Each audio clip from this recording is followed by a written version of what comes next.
সেদিন গিয়েছিলাম আমার বোনের বাসায় খুবই অল্প সময় হাতে নিয়ে। তো ওই তো রাস্তায় একটু ভিডিও করছিলাম, তো সেটা আপনাদের সাথে একটু শেয়ার করলাম।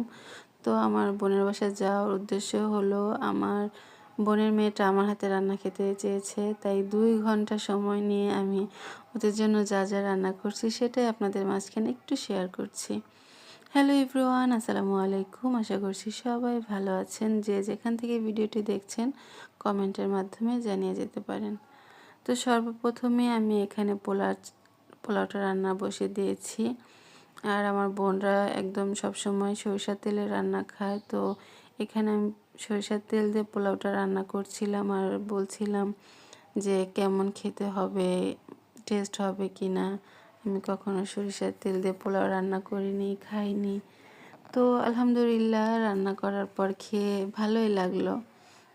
অন্যরকম একটা টেস্ট। সবসময় যেহেতু সাদা তেল খাই, সাদা তেল দিয়ে রান্নাবান্না করি, তো প্রথম একটুই লেগেছিল, কিন্তু রান্নাগুলো অনেক মজা হয়েছিল।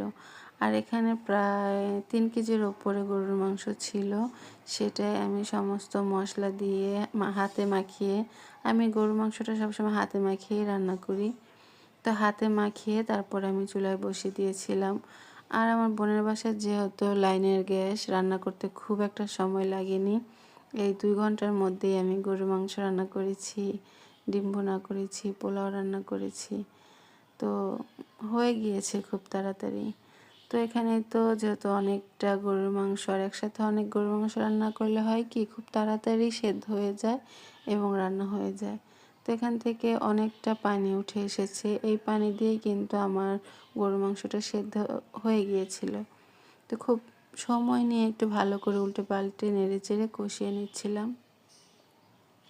আর এই বড় হাঁড়িতে রান্নার একটা ঝামেলা কি জানেন?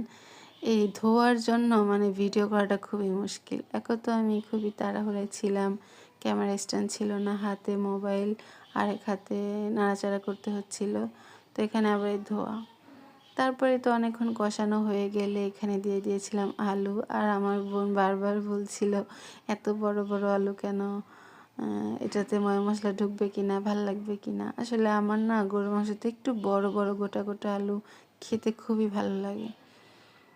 তো যাই হোক, ওখানে মাংসটা হয়ে গিয়েছে। আমি আসলে সম্পূর্ণ ভিডিওটা করতে পারিনি, সব কিছু একটু একটু করছিলাম।